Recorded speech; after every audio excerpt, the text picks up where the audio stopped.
This is Gabriela on the scene today with Talk Network Radio. We have a real treat for you just around the corner, and that is Empowered Living with Jeff Byrd. Jeff is the owner of Jeffrey Byrd Coaching, and he will be coming to you weekly to teach you more about empowered living. Now, let's join Jeff already in the studio. Hello and welcome. This is Jeff Byrd with Jeffrey Byrd Coaching, and this is Empowered Living. Our topic today is going to be on healing stories. Healing stories. Now, this is how to heal a story, but it's also about stories that have been healed. And the stories that have been healed are often very, very useful in helping heal other people's stories. Now, maybe you're like me. It often does not encourage me at all to hear stories of how well people are doing. They're just doing great and their life is wonderful and they got $1 billion and blah, blah, blah, blah, blah. That usually doesn't encourage me. That usually makes me aware of how far I think I've got to go. But what often encourages me is somebody who's doing well, but who shares their story of how they got there. I heard Les Brown, a very famous international speaker, sharing a story the other day of how he struggled to pay his bills. Now that encouraged me. Because, hey, wow, this guy's been as bad or worse off than I've been, and now he's doing great, and he shares the process. He's got a story to tell that helps heal my story and give me hope and give me confidence. So it's not the people who just share their stories of how great they're doing. It's the people who are doing well, but who have that story of how bad off they've been, how tough it was, how difficult, how much they struggled. Those stories that they persevered through, that they overcame, those are the ones that really encourage me. Now, I want to share a passage today. That's how I start the shows. If you've been listening, you know that. And this is something from Scripture. And this is the Apostle Paul speaking about his story. He's telling his friends in Corinth a little bit about his own story. And he's speaking about Jesus here in 1 Corinthians 15, verses 6 through 10. And what he shares is this. He says, after that, he appeared to more than 500 brethren at one time, most of whom remain until now, but some have fallen asleep. Then he appeared to James, then to all the apostles, and last of all, as to one untimely born, he appeared to me also. For I am the least of the apostles, and not fit to be called an apostle, because I persecuted the church of God. But by the grace of God, I am what I am. Wow. Paul has a story. If you're familiar with his story, he persecuted people who believed in Christ, who believed in what God had done for them so much. He was one of the first martyrs, was a man by the name of Stephen. And he was there at the time. He was there holding the coats of the people who were throwing stones at him and who killed him. And he was in hearty agreement with them. He was cheering for Stephen to die. So when he talks about himself, he's not proud of his past. He even, when he says in this verse, and last of all is the one untimely born, he's considering himself like a stillborn child. He says, I don't deserve anything. I deserve the absolute worst, but by the grace of God, I am what I am. He became someone who wrote most of the New Testament. He started the church back at that time in the world, in the Gentile world, the non-Jewish world, and he is one from whom so many of us through the last couple of thousand years have understood what Christ did for us, understood who we are.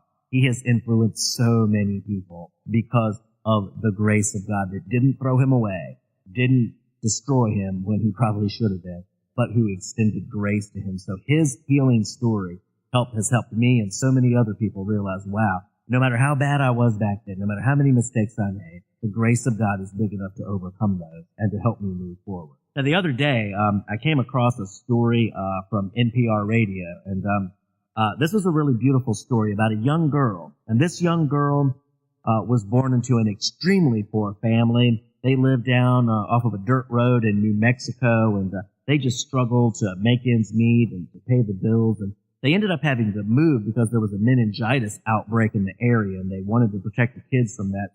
So they moved, and a cool thing happened at this place they moved to. This young girl named Sylvia Acevedo. She went to the new school, and she didn't know anybody. She felt out of place, but a classmate of hers befriended her and invited her to become a Girl Scout.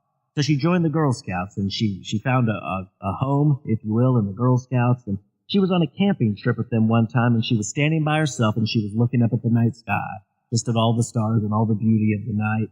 And her scout leader saw her doing this and came over beside her and started explaining to her what she was looking at, the constellations and their names, the planets that she was seeing that were in her vision. Well, that struck a chord with Sylvia, and she pursued this love of the stars, this newfound love of the stars and of learning, and she did well. She pursued her education. She got her master's degree in engineering from Stanford University. She went on to become a rocket scientist with NASA.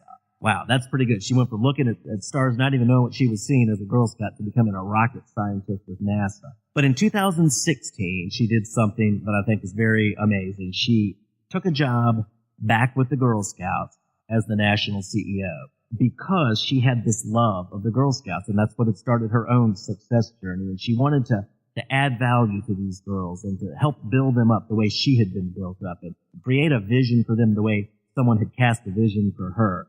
And she recently wrote a book called Path to the Stars, and this is an inspiring memoir for young readers about this Latina rocket scientist whose early life was transformed by joining the Girl Scouts and who is now their CEO. And she wants to help these girls believe the right thing.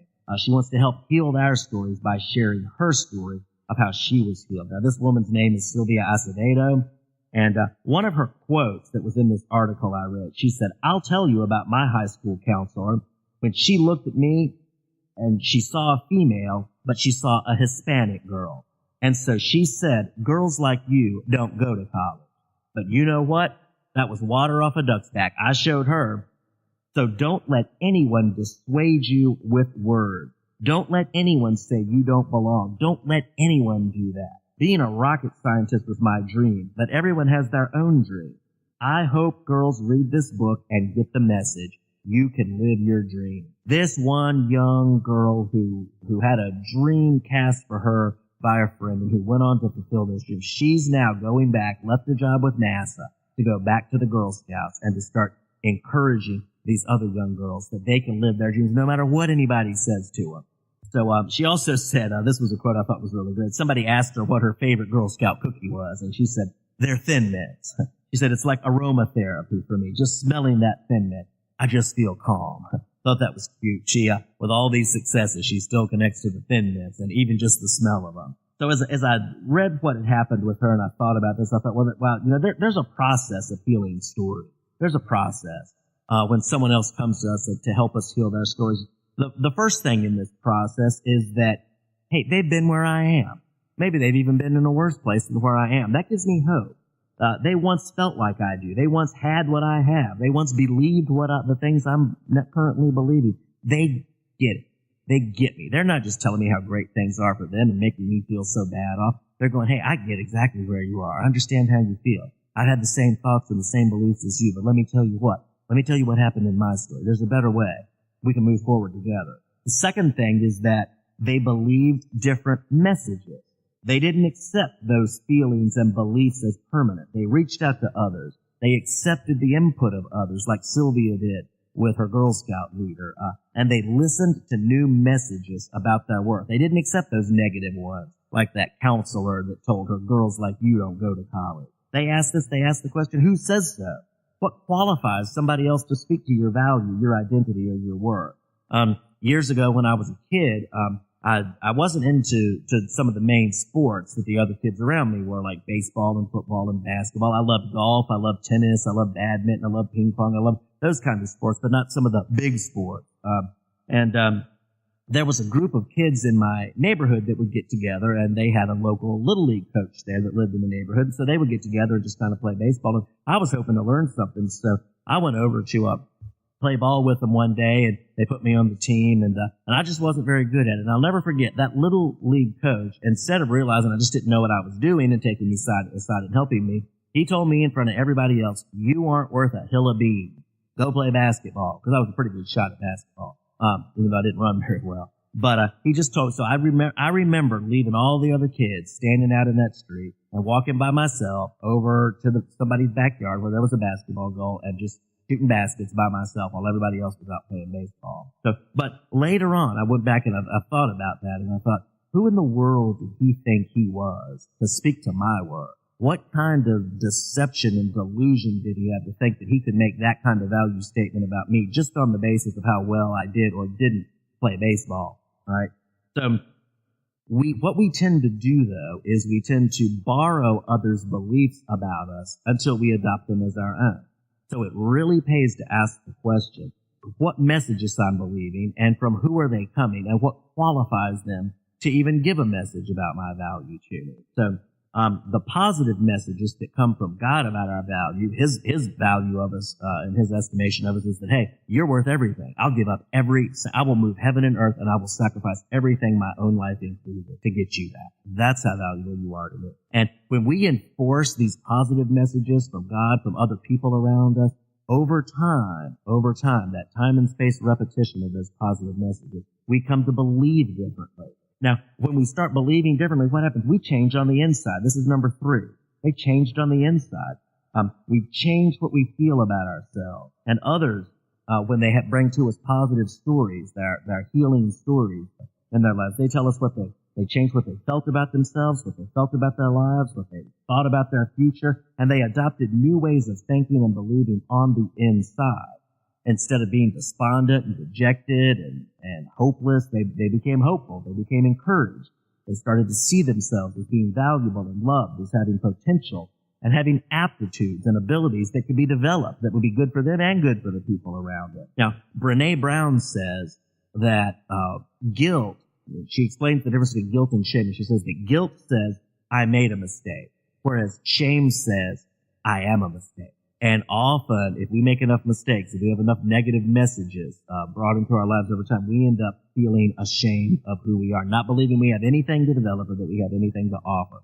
We end up feeling on the inside, regardless of how we present on the outside, that, hey, I am a mistake. You know, the world doesn't need a me. But let me tell you today, if you feel that way, the world needs you. You are not a mistake. You were created by hand, by God. You were chosen. You were selected, you are loved, and what you have is something that the world around you needs.